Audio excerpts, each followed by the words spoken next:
All right, so now we're at the end of the first part of the course, and we're going to cover denial of service attacks, phishing attacks, and some final thoughts I want to leave you before we finish the client side part of web security. In the second part of the course, what we're going to cover is the server side. But for now, we've seen most of the attacks and most of the things that we need to be aware of when it comes to client side web security. And then in the second part, we'll cover everything that we need to be aware of on the server side. So let's get into denial of service and phishing. I'm going to show you some examples. I think this will be a fun class. It'll be, I'll try to keep it short because I think we've already covered some of the most important things. So let's get into it. The first thing I want to bring your attention to is tabnabbing.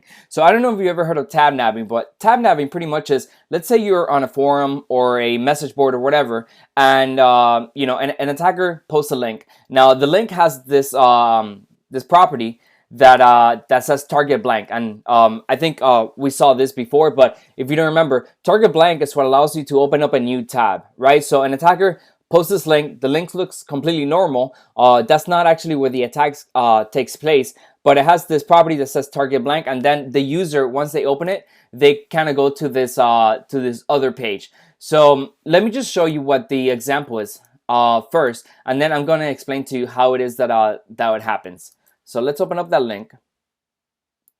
Okay, and let me close this. All right, so let's open up that link. And let me put this full screen. And then I just want you to watch what's happening on the screen over here. All right, so they're going to make a link. And then they're just going to post. So the link looks completely normal. Now, here's the thing. So as you can see, they're on Reddit right now. Okay? So now someone else is going to come and click that link completely normal. Now, the thing is that Reddit doesn't want people to leave their site. So what Reddit will do for them is Reddit would actually open up a new tab for them, right? But now behind the scenes, okay, I don't know, let me just rewind this so you're aware of what's going on. So behind the scenes, if you look over here, this site is changing, okay? And now let's pause it for a second. You see that instead of saying Reddit, there's like an added D to it. So they've actually, what they've done is, while the users on the other tab, they had a reference to that other window, right? The Reddit window, right? So if you remember what we talked about, once we open up a new link to a new tab, now we have a reference. This is like an iframe, okay? So anytime we have a reference to another window, we can control that window. And what they've done is they changed the URL in that window to somewhere else. And now what they're doing is the user is trying to sign into Reddit, but of course this is not Reddit, right? So it says incorrect password. Now over here we see that what's been going on is when they enter that information went to the attacker server, right?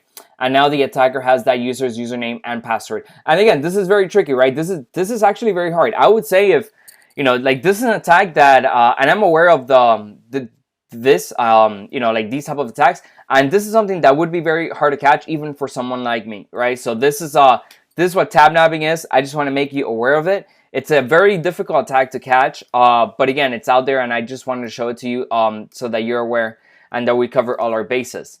Okay, so let me move up here. All right, so again, this is kind of how the attack would take place. So if you just want to have the code as reference, we're pretty much opening up a new window, and then we're checking if the parent location, if we're still on the same, if we're not on the parent tab, then what we're gonna do is we're gonna change it, and if we are on it, then we're not gonna change it because we know that the victim now has been on our that the victim now is on our own URL that we wanted them to be on anyways. So that's tabnabbing, okay? So that's a pretty crazy one, and it's pretty hard. So there you go. So what's the defense for this? So whenever especially as we're developing, one of the things that you can do is you can add a new property to your link tags and called rel. So the rel, just set the rel to no opener. And what this will do is this will allow all the links with the target blank to prevent to have that attack. Okay, so it won't allow anything. So it won't allow it essentially for that user to get a reference to that window. Okay, so it won't be binded to the window, right? So the open window sites will be null. So there won't be any anything that the attacker can use in order to get access to that other tab. Okay, and there's also rumors of a new HTTP header that browsers want to include or introduce, and it's called cross-origin opener policy.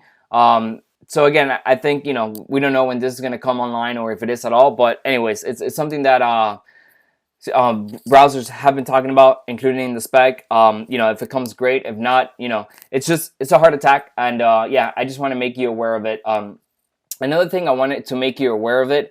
Oh, actually, I think I skipped over this. So one of the things that I also want to talk about, which is where we left off in the last lecture, is as we've seen throughout this course, as we want more and more powerful browsers, okay, then what happens is that inevitably we have to allow the browser to have different levels to the API, right? So the browser is going to have access to a camera, for example, which at the beginning it wasn't that way, right? The browser can have access to your file system. The browser can have access to all these things in the API. And I wanted to show you kind of the levels of API, and the levels, the way they're divided up here is kind of dependent on whether like an attacker can just actually execute the attack without any intervention, to all the way to level 3 where a prompt comes up on the browser. So for example, if you're trying to use a user's camera, a prompt will show up and say, hey, do you want to let the site have access to your camera, right? So that's level 3.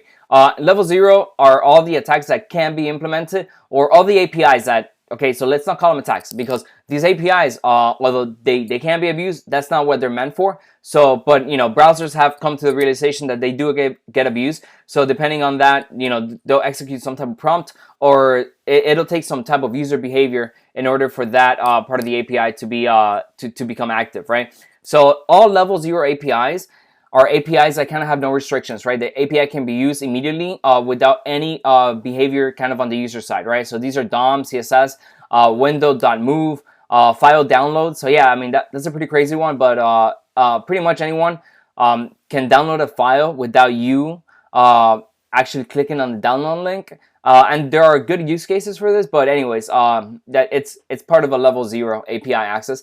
And the move mouse cursor, this is also level 0, and it makes sense because this can be implemented just simply on CSS with the CSS property.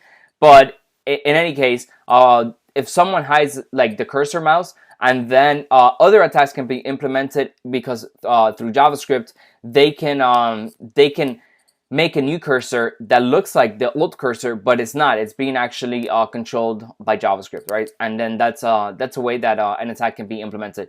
The level 1 APIs, the user interaction is required, so the API cannot be used except in response to a user's activation. So example, like a click or a key press. So when you click on something, you know, someone can allow for a prompt to happen, or something, you know, once a user clicks on a link, or on a button or something on a page, for example, then maybe we can load a video, or maybe, for example, we can give them access to the camera or anything like that, right? And some examples of these are request full screen, navigator.vibrate, copy text to clipboard, speech synthesizer, window.open.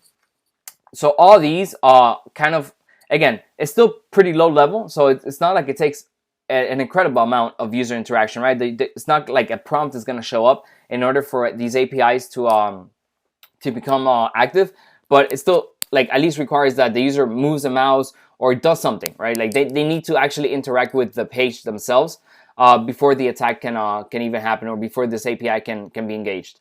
Level 2 API levels, level 2 access, it's required that the user does engage in a more meaningful way. So the API cannot be used until the user demonstrates high engagement. Okay, and again, yeah, this is a moving target, but yeah, they need to demonstrate some type of engagement with the website. So, for example, autoplay sound, right? So now by default, websites won't autoplay sound. So the user actually has to click on, you know, that they want the sound to be active, right? So that's although it's not a prompt, it's definitely a the user is explicitly saying, hey, I want this to happen, right? And at that point, then the API becomes available. Prompt to install a website to the home screen. Again, this is something that the user actually has to go out of their way, right, and say, yeah, I want this to happen, right? And these are level 2 API access. And then level 3, which the user permission is definitely required. This is not just engagement, but the user has to, for example, click on a button and then a prompt will show up, and then they still have to say, yes, I want this to happen, right? So it's that kind of level interaction. And the APIs that fall under this category are camera, microphone, geolocation, USB, MIDI device access. So, you know, pretty much anything that has like pretty low level access to computer resources or things like that. That's kind of the level 3 API access. So again, as we've been talking through some of the attacks, I also wanted to, because I know we left off in the last course talking about APIs and all the API that are available through the browser, and we've been talking about that since the beginning of the class. So I kind of wanted to categorize them for you and show you kind of where they fall within this level of categorization. Okay, so now you have an idea, and again, I suggest go ahead and read up on some of these documentation. I'm gonna put some links up as well, so you can actually get a more in-depth, some more information on all this. The next thing I want to show you, it's this great paper. It's called "Most Websites Don't Need to Vibrate," and again, I thought it was a pretty interesting paper. It was brought to my attention by a good friend of mine, but it's a cost-benefit approach to improving browser security. So again, it's a paper that was brought in, and they're kind of analyzing whether, you know, are all these things pretty necessary, right? Like, do we need to have all these? Do we need to like allow the browser to have all these API level access in order to deliver a good experience on the web? And if the answer is yes, then, you know, like how should we move forward with this, right? And I think this is an ongoing conversation.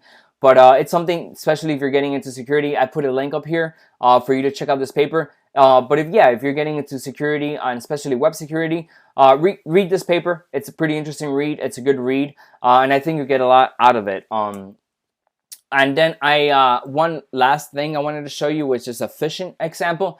So let's see here. So and again, I after this, I want to show you. I want to leave you with some final thoughts before we part. So this phishing example, again, this is like one of those things that's pretty hard to catch.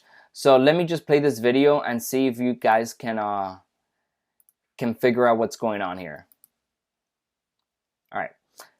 So a person comes to a page, okay, and now they're scrolling up and down. But you see, as soon as they scroll down, this URL, I don't know if you caught that, right? So they're first on this regular URL, and then it changes to a bank URL because they scroll down. So what the attacker's doing is they've kind of iframed their website within the user's profile, and as they start scrolling, what then the attacker is going to do behind the scenes is going to change the frame URL, but at the same time is going to keep on top of that frame the same website that was there before. So from the user's perspective, visually, right, it looks like they have nothing's happened, right? But if we look at the URL up here, then we can certainly see that now the user has been navigated to their banking URL. And of course, at this point, anything is fair game, you know, and we've already looked into some of the attacks that can happen over here. But again, cookie hijacking, session hijacking, cross-site scripting, can become a vulnerability at this point. And, you know, the attacker pretty much has full control, and at this point they can do almost anything. Okay, so again, I'm gonna leave a link up for this. This is a great article. I think you should check it out. But yeah, that's a phishing example, and it leads us to one last quote I want to leave you with for this part of the course, and it goes like this: like, as we've been talking about, right? Security solutions. And this is a quote by Bruce Shiner. Security solutions have a technological component. They do, and as we've seen, that's kind of what we've been covering throughout all this.